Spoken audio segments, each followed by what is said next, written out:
Античната куполна гробница Мавзолей край град Поморие е разположена под могилен насип в местността Палеокастро в некропола на римския град Анхиало. Това е най-голямата запазена зидана тракийска култова сграда. Отнася се към 2-4 век от новата ера.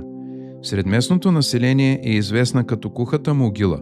Обявена е за паметник на културата от национално значение.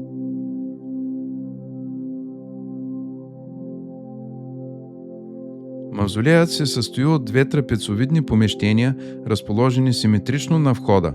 Коридор Дромос, дълъг 22 метра и кръгла в план камера с диаметър 11,60 метра.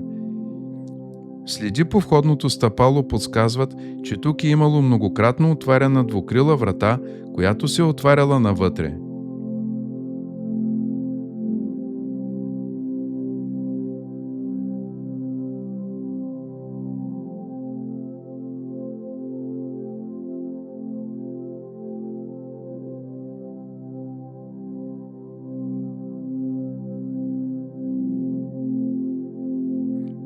Камерата представлява полуцилиндричен пръстен с централна куха колона, носеща свода, която се разширява нагоре като гъба и се слива с кръглата стена на залата.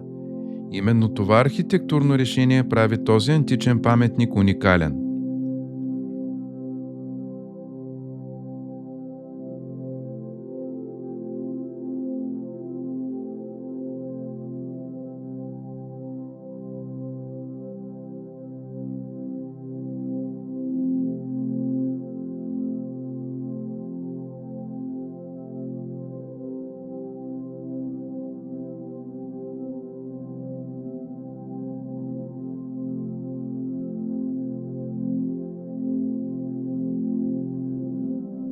От вътрешната страна на кухата колона е била изградена вита каменна стълба, която е отвеждала на повърхността на могилния насип.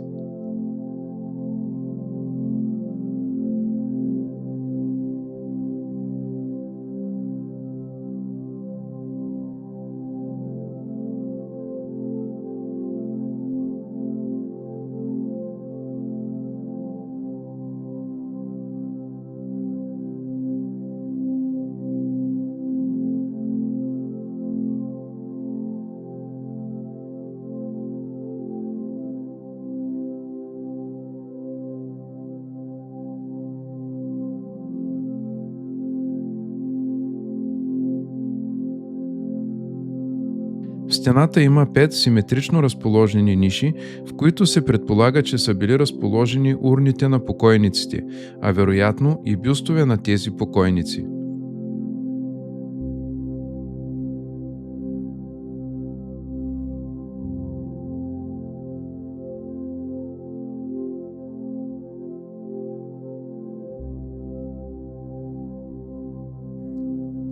В източната част на свода личат следи от хоросанова мазилка, покрита с тъмно-зелена боя, което дава основание да се предположи, че централната зала е била измазана и украсена с стенописи.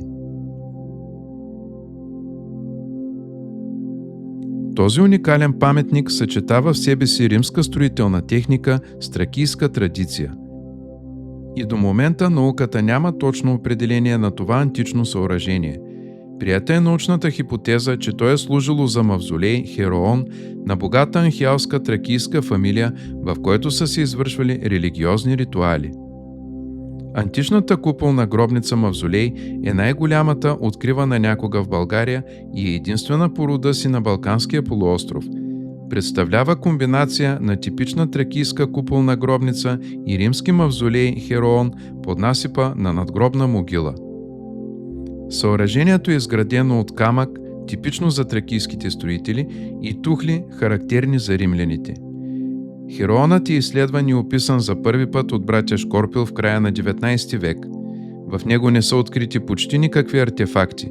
Няма кости, няма урни, няма култови предмети. Не е изключено още през античността да са вилнели мародери.